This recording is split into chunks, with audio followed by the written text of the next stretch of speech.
Hai, eee, salam kenal. Kami dari Anchorman, jadi kayak Superman, Batman, Spiderman gitu. Ejaannya A-N-3-V-E-R Man. Kalau coba kalian tulis, kalian akan tahu, arti sebenarnya dari Anchorman. Kami coba masuk ke dunia yang memberi kebebasan dalam berbicara ini. Banyak platform, podcast, YouTube, dan apapun itu. Dan memang juga kami, sudah gatal lidahnya ya, mau berbicara tapi tidak tahu platform atau wadah mana yang harus kita datangi dan, bisa didengar orang banyak. Sebenarnya kami tidak terlalu suka dengan cara, seperti ini, namun kami, mau coba dan lihat responnya seperti apa. Masa anak-anak muda yang membanggakan dirinya, menghidupi keluarganya dengan promosi alkohol, promosi keseksian, dan kata-kata kotor, dan lebih parahnya orang tua mereka bangga atas, prestasi anaknya di YouTube, yang promosi alkohol, promosi keseksian, dan kata-kata kotor itu. Karena orang tuanya dihidupi dari mereka, dan juga anak-anaknya dihidupi dari mereka. Dan anehnya, mereka mempengaruhi banyak orang di luar sana. Jadi, apakah mungkin cara seperti ini, bisa kita lakukan untuk didengar? Ya sepertinya tidak, namun mari kita coba. Jadi, topik pertama yang menarik kami adalah tentang, kekacauan yang makin di, negara ini ya. Mungkin di dunia juga lebih kacau. Namun, karena saya hidup di, negara ini, mari kita koreksi, nggak koreksi sih, mari kita coba, apa ya, ya mengapa ini terjadi di sini gitu. Nggak cuma pejabat, pejabat sudah banyak yang koreksi lah, banyak orang-orang pintar yang koreksi pejabat. Orang tua, orang muda, atau orang yang umur 30 sampai 40 pun dengan ekonomi lemah, ekonomi sedang, dan ekonomi sangat kuat, itu pun, eee, tidak terlalu suci ya, tidak lebih buruk dari pejabat kita. Mungkin saya salah satunya, tapi, saya ingin membahas, kenapa saya bilang seperti itu dan apa sebabnya kira-kira. Yang menarik adalah, hal yang kita lakukan setiap hari, hal kecil saja, kita jangan jangan terlalu, eee, identik membahas hal yang besar. Kita coba koreksi diri kita dengan hal yang kecil. Setiap hari kita lihat dalam hal yang biasa kita lakukan setiap hari adalah berkendara. Kita menuju, rumah orang tua, menuju kantor, mencari rezeki, menuju, tempat belanja, menuju sekolah, dan lain-lain.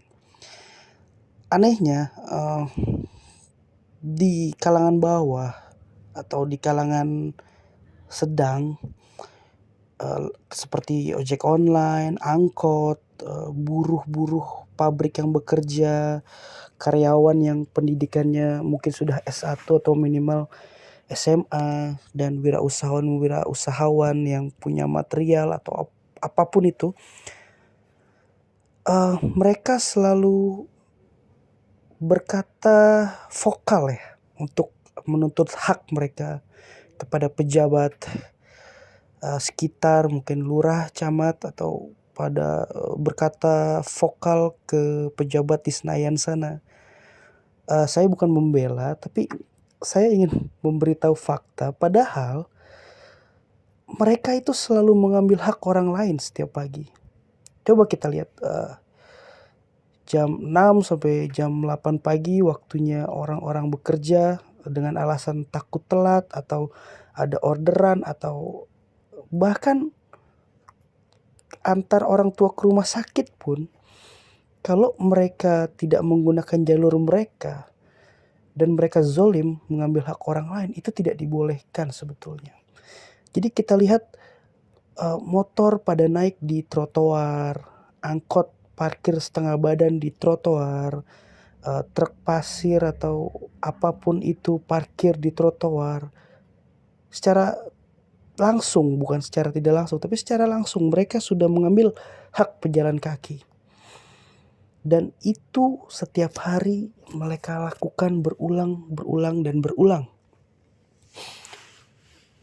Dan ketika mereka suffering, ketika mereka menderita, mereka berkata vokal ke pemerintah, tolong saya, tolong kami, hak kami sebagai warga negara. Padahal mereka entah sadar atau tidak sadar, mereka sudah mengambil hak orang lain setiap hari tanpa rasa bersalah sedikit pun.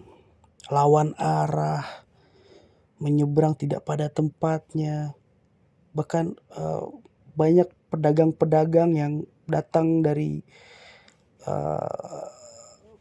kota, mungkin dari Jakarta ke Surabaya, Surabaya ke Jakarta, atau dari Kalimantan ke Sumatera, Sumatera ke Sulawesi. Mereka ingin berdagang makanan dan membuang sampah, buang minyak bekas dagang seenaknya. Dan mereka pikir itu biasa saja, padahal itu zolim. Zolim pada lingkungan dan berakibat ke orang lain. Dan jika sudah zolim kepada lingkungan, zolim kepada orang lain,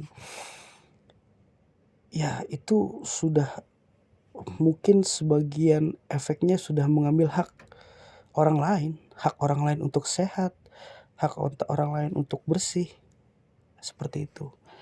Itu contoh yang bisa kita lihat setiap hari. Nah, sekarang kita coba ke para dewa kita yang menjabat di instansi kementerian, BUMN, yang kalau kita adalah saudaranya, kita ketemu mereka, ibu bapak kita akan bilang, wah itu om itu tuh dari Pertamina, coba salam. Yang padahal saya jijik salaman sama mereka sebetulnya, dan saya sangat tidak menghormati mereka. Tapi orang tua saya dengan bangga, wah ini kerja di Pertamina, kerja di PLN, kerja di DPR.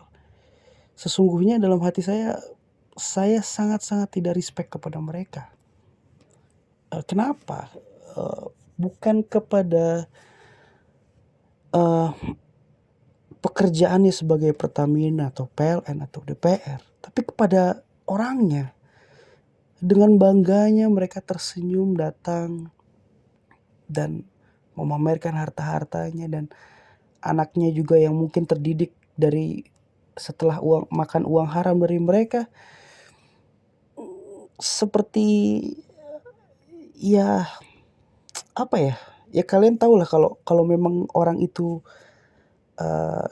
kita tidak respect karena backgroundnya, karena terlalu bangganya dia, padahal dia masuk ke situ karena backingan siapa atau apa gitu, yang agak menyombongkan dirinya, agak kurang respect kita, biarpun itu om kita atau tante kita ya.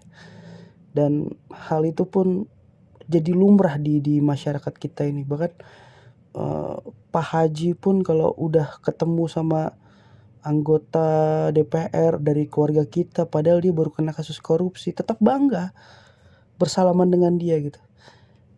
Padahal dia habis kena kasus, ya seperti itulah.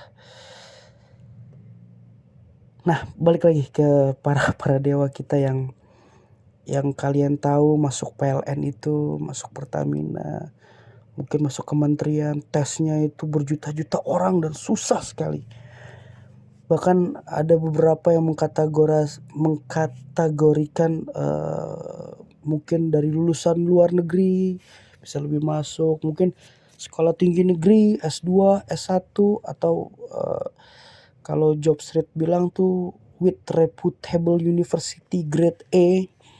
Sangat susah masuk ke sana. Namun apa yang terjadi? Yang mereka duduki sekarang gak cuma karyawannya yang cuma menjalankan perintah atasannya, yang memimpin pun kayak contoh kita sudah dengar Pertamina rugi miliaran, triliunan bahkan, PLN rugi triliunan. Apa itu yang negara cari? Orang-orang dengan lulusan katanya terbaik. Nah, ini hal yang menarik nih. Mengapa mereka lulusan terbaik tapi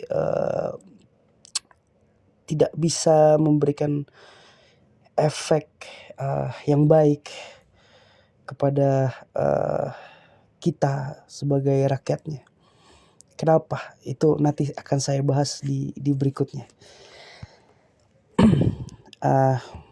Selain BUMN, kementerian yang mewakili kita di pusat Jakarta itu, yang gedung warna hijau itu pun juga sering sekali menindas kita dengan kesombongannya, seenak-enaknya di jalan dengan plat dewanya dan strobonya, yang kita habis capek-capek kerja, habis nyetir, mungkin kita antar paket kemana, tiba-tiba mereka serobot dengan arogannya, dikawal lagi dengan, aduh, saya nggak habis pikir sama mereka itu. Kalau mereka mau spesial, sekalian aja mereka bikin jalan sendiri, mereka emblemin saja keluarga-keluarganya, saudara-saudaranya gitu, pakai baju saya saudara DPR, saya saudara MPR, jadi tolong minggir gitu, atau kasih saya jalur spesial buat mereka gitu. Jangan seenaknya seperti itu, kan mohon maaf ya, itu seperti premanisme juga ya. Mengambil hak orang, waktu orang yang sudah ngantri dari jam 6 sore, tiba-tiba dia sampai duluan jam 7, sedangkan kita sampai jam 9 malam gitu. Padahal waktu itu saya pernah ada kasus juga, ini sharing saja. Ini dari plat nomor aparat gitu deh. Bukan yang di Senayan itu, bukan. Coba dia sudah nyalip bla bla bla bla bla bla. Lalu saya memang niatnya ingin mencuci mobil kan, dan saya masih ingat betul platnya dan warna mobilnya dan nomornya juga, ada bintang berapa. Dia terburu-buru dari tol dan ketemu saya di tempat cuci mobil. Bayangkan, apa itu yang mereka inginkan? Akses cepat, padahal cuma ingin ke tempat cuci mobil, dan orang lain yang sudah capek-capek kerja buat bayar pajak mereka, gaji buat bayar pajak buat menghidupi mereka seenak-enaknya seperti itu pada kita. Bayangkan, apa yang salah gitu sama mereka? Kalau pejabatnya bilang, ya itu kan mungkin kan hanya supir saya saja, saya tidak ada di mobil itu. Ya memang waktu itu memang tidak ada pejabatnya, memang saya lihat hanya supirnya saja. Tapi apakah itu yang kita inginkan jawaban dari para petinggi-petinggi itu, dengan lulusan yang terbaik, lulusan dewa lah pokoknya, dengan kualifikasi tinggi dan punya privilege yang banyak, yang spesial. Nah, mengapa mereka seperti itu ya? Nggak cuma itulah, puluhan tahun ya, dari saya SD mungkin ya, sampai saya sekarang sudah berumur 35 tahun. Itu PLN yang balik lagi saya bilang, masuknya susah sekali. Sampai sekarang kabel-kabel di tiang masih semerawut. Bayangkan mereka itu pada ngapain ya? Ngurus kabel semerawut aja nggak bisa. Menertibkan orang-orang yang narik kabel buat TV kabel perumahan aja nggak bisa. Apalagi ke sesuatu yang besar gitu. Gak usah lah mereka ngomongin sesuatu yang besar, gigawatt, 1000 gigawatt di Jawa. dari apa namanya, bioenergi dari sampah, bioenergi dari sawit, bioenergi dari urusin aja hal-hal yang terlihat kecil di mata masyarakat.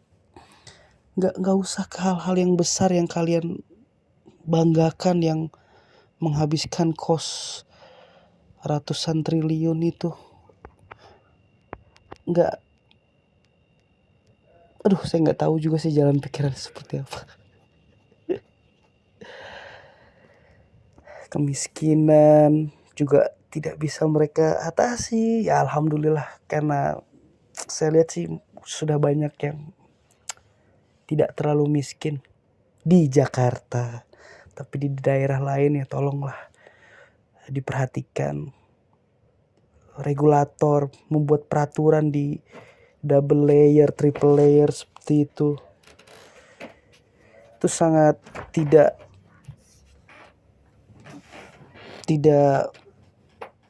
di luar ekspektasi kami lah sebagai rakyat. Pertanyaannya kenapa? Kenapa mereka seperti itu? Saya setelah baca beberapa buku dan kitab dan apapun itu, saya menaruh kecurigaan hal ini terjadi karena sedari kecil ataupun mungkin neneknya mereka atau bapaknya, kakeknya mereka itu sudah dikasih makan dengan uang haram.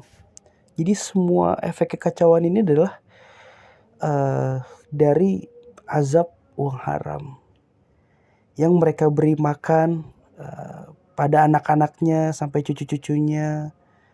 Bahkan ada beberapa tokoh yang bilang uang halal 10.000 di kantong kiri Anda, jika Anda gabungkan dengan uang 500 perak hasil nyolong, uang 10.500 itu akan menjadi haram semua. Apalagi masuk ATM, bayangkan. Semuanya akan terkontaminasi. Jadi bukan akhlak, bukan pendidikan, atau bukan ekonomi yang menyebabkan mereka seperti itu. Tapi itu semua adalah azab dari uang haram. Haram. Gak cuma dari korupsi proyek, badan usaha yang besar-besar atau apapun itu. Bahkan anak Anda suruh beli minyak 5.000 tapi dia bilang 6.000. Dan 1.000-nya dimakan oleh dia. Tidak sesuai akad atau kebenaran, itu sudah haram. Apalagi mereka yang bangga, anak-anak muda kita ini yang bangga dengan uang dari maksiat, promo minuman di channelnya, minuman keras, dan berlaga bilang, ya ini cara gue, apa adanya gue jijik, gue jujur dengan diri gue sendiri. Memang dia mau menghidupi gue akan cari uang dengan cara gue sendiri. Ya saran saya sih mending mati mas, daripada terus mengentalkan darah anakmu dengan uang haram. Dan itu akan berlanjut sampai anak cucumu. Jadi ada beberapa artikel ya, bahaya penggunaan uang haram yang sangat diwanti-wanti Rasulullah kepada Ali bin Abi Thalib. Hal ini sebagaimana tertuang dalam Wasiat Al-Mustafa karya Syekh Abdul Wahab bin Ahmad bin Ali bin Ahmad Muhammad bin Musa Asy'arani Al-Ansari Asy-Syafi'i Asy-Syazili Al-Mishri atau dikenal dengan Imam Asy'arani. Efek dari uang haram itu sudah diwanti-wanti dari dulu, dan karena kebebasan akhir-akhir ini semua jadi menghalalkan yang haram.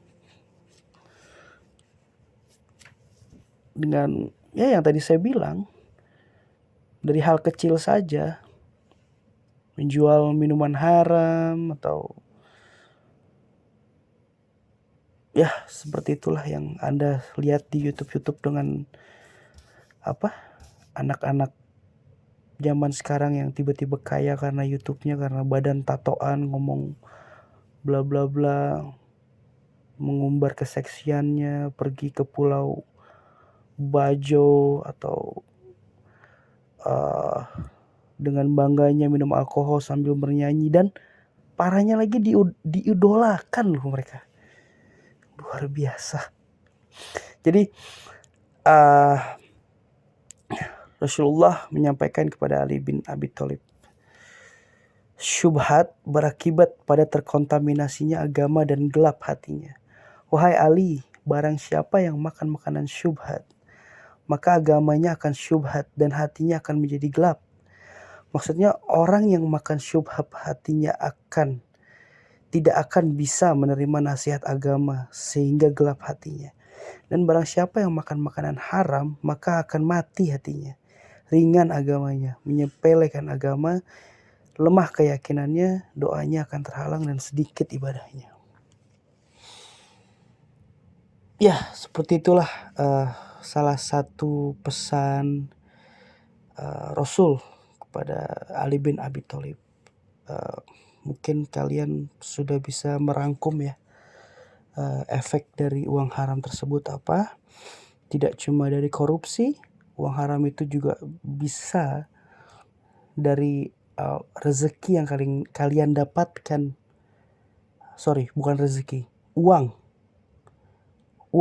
yang kalian dapatkan dari hal yang dilarang oleh agama, zolim, dan juga mengambil hak orang lain.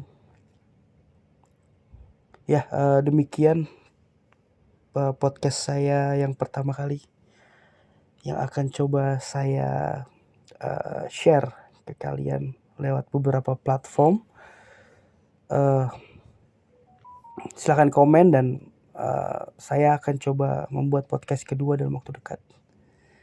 Terima kasih. Ya, terima kasih.